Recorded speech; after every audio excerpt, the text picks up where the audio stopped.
The floor of the Ace Craftsman Workshop is seeing a lot of action today.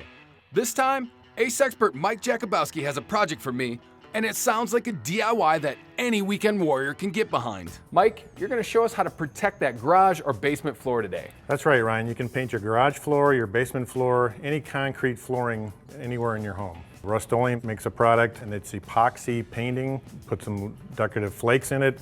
It'll look like $1 million. Now there are a few different types of concrete paint to choose from. How do we know we have the right one? Well, you want to make sure not to use the basement version in your garage.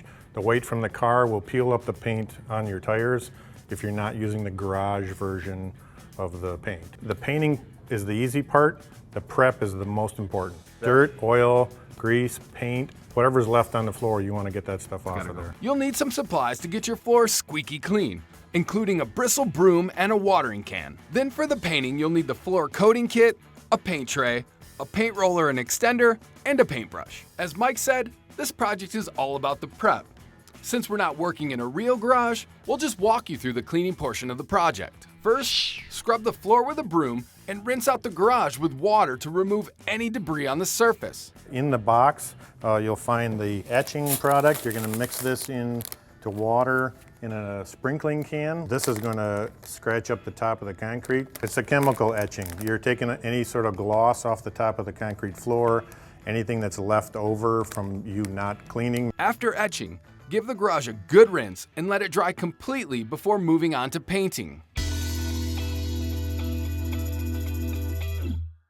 Now, what is the ideal time or season to do this? Is there a certain temperature you want to work with? You don't want to do it in the middle of the winter, 60 to 85 degrees. You don't want to do it in a closed garage. So summer, Okay. Do it in the summer. Sounds good. With the garage door wide open. Wide open. Okay, Yes. Sounds good. Well, why don't we get started here? We pour the can marked Part A into Part B and stir it up for about 3 minutes. Depending on the air temperature, you may need to let the mixture sit for up to 45 minutes. Just check your directions for specific timing. Now, time to paint.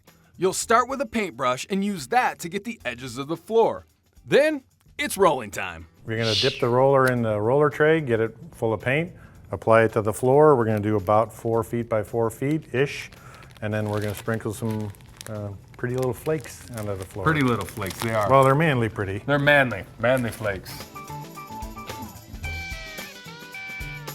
Oh, I'd go back and forth. Don't reach further than you can because you don't want to step in it. Now, obviously, we're using masonite here, but at home with the concrete, soak it up a little bit better than It's going to grab a little bit more. This we want to sit right on top. All it takes is one coat, and our 4x4 area is covered. Now, time for those manly flakes. Now, what are the points of the sprinkle? Is this purely decorative? Purely decorative. Now you want to make sure to try to throw it evenly, which is difficult because you're stretching over 4 feet of wet paint without trying to fall into the wet paint. Yeah. You don't want to write your name in sprinkles or anything like that, but random tossing of flakes. Our mock garage floor is sprinkled to perfection. Let the drying begin. You're going to want to let it dry for at least 12 hours before you even walk across it, and 3 days at least before you drive a car. All right, Mike, as simple as that, and we have added protection in our garage. And it looks great. Between the prep and painting, it will take you about a weekend to tackle an entire 2-car garage. But this intermediate DIY only cost around $100 in supplies, a worthwhile price tag to change the entire look of your garage floor. I like to think of it as my own little Ryan Salzwedel, Jackson Pollock type painting right on my garage floor. And you did a nice job. Thanks, Mike. Appreciate it.